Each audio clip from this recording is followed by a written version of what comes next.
the challenge is when it comes to stressful things, a lot of the things that we have to do in our professional world are stressful. And if we're constantly avoiding the challenge of that stress, we're not getting our work done. So we have to kind of flip that relationship towards the things that we think are causing us stress and look instead at how can we manage stress effectively.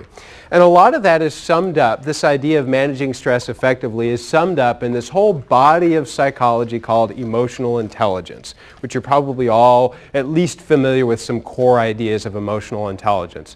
So what would you say are some of the, if I asked you just to describe emotional intelligence, what would you say are the qualities of emotional intelligence, or what are some of the aspects of it? Anybody? What would you say, emotional intelligence? What does it mean to you, Rich? Effectively dealing with situations. Okay, good. Effectively dealing with situations, all kinds of situations. Yes. What else? I feel an answer right here. Do you feel it too? Not a strong No, you're not feeling it strong. You feel it's like in that row, isn't it? The row right behind you. Good. Well played. Okay. Yes, ma'am, in the back. Managing yourself as well as relationships with others. Okay, good. So managing ourselves as well as managing relationships with others. So emotional intelligence really has that two-way street. It's about managing how I show up as well as managing my relationships with others. Any other qualities of it? Yes? Understanding your reaction to outside stimulus. Understanding our reaction to outside stimulus. Really good. Okay. Yeah, I think all of those play into emotional intelligence. A lot of it has to do with self-awareness, has to do with managing ourselves, managing our own reactions to life, how well can we empathize and relate to others. So those are important skills. Would we agree? Yeah. So here is the test. This man is not me, although he looks like me, doesn't he? Say yes. Yeah, okay. So this is a Harvard psychologist. That's why I want you to say yes, Daniel. He looks just like you.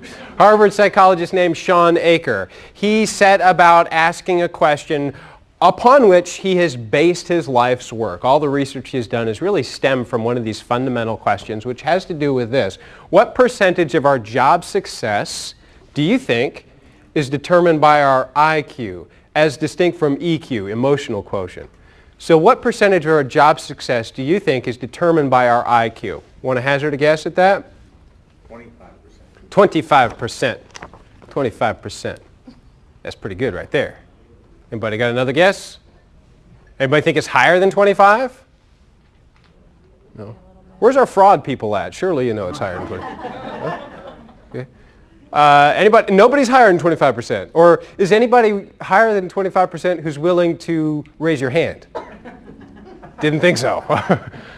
So anybody lower than 25%? You think it's like 10 or anything? Yeah, okay, so we got some that are lower. Okay, so my friend, your name? Greg. Greg has it. Somebody give Greg a prize. Thank you.